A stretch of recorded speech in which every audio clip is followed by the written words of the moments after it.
سعودی تعلیمی نصاب سے اسرائیل مخالف عبارات غائب ہو رہی ہیں اور اسرائیلی ماہرین کتابوں میں کی گئی ان تبدیلیوں کا خیر مقدم کر رہے ہیں۔ اسرائیلی تنظیم امپیکٹ سی کی رپورٹ کے مطابق سعودی نصاب تعلیمی سال برائے 2025 اور 2026 وسیع تبدیلیوں سے گزرا ہے۔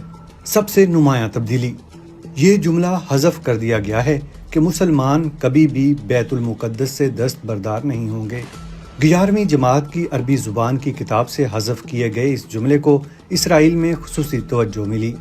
اخبار معریف کے مطابق اس کے حذف ہونے کے سیاسی مضمرات ہو سکتے ہیں اور شاید ایسا کرنا اس مالدار مملکت اور اسرائیل کے مابین تعلقات کی وسیع تر بحالی کی راہ ہموار کرے۔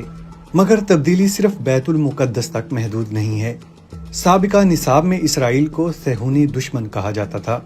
نئے نصاب میں اس کی جگہ قابض اسرائیل کی اصطلاح استعمال کی گئی۔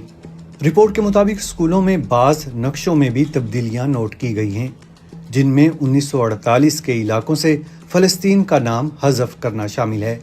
ان علاقوں کو بغیر کسی نام کے چھوڑ دیا گیا ہے۔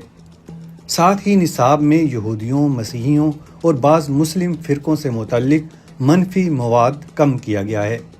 تنظیم امپیکٹ سی کے مطابق یہ تبدیلیاں سعودی عرب کے ویژن 2030 کے تحت تعلیمی اصلاحات کا حصہ ہیں۔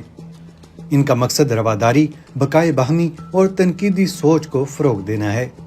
مگر رپورٹ کے مطابق اسرائیل کو اب بھی قابض ریاست کے طور پر پیش کیا جاتا ہے اور یہ نصاب میں موجود نقشوں سے اب بھی غائب ہے۔ اس رپورٹ کا تجزیہ 2025 اور 2026 کی 136 سے زائد اسکول کی کتابوں پر مشتمل تھا۔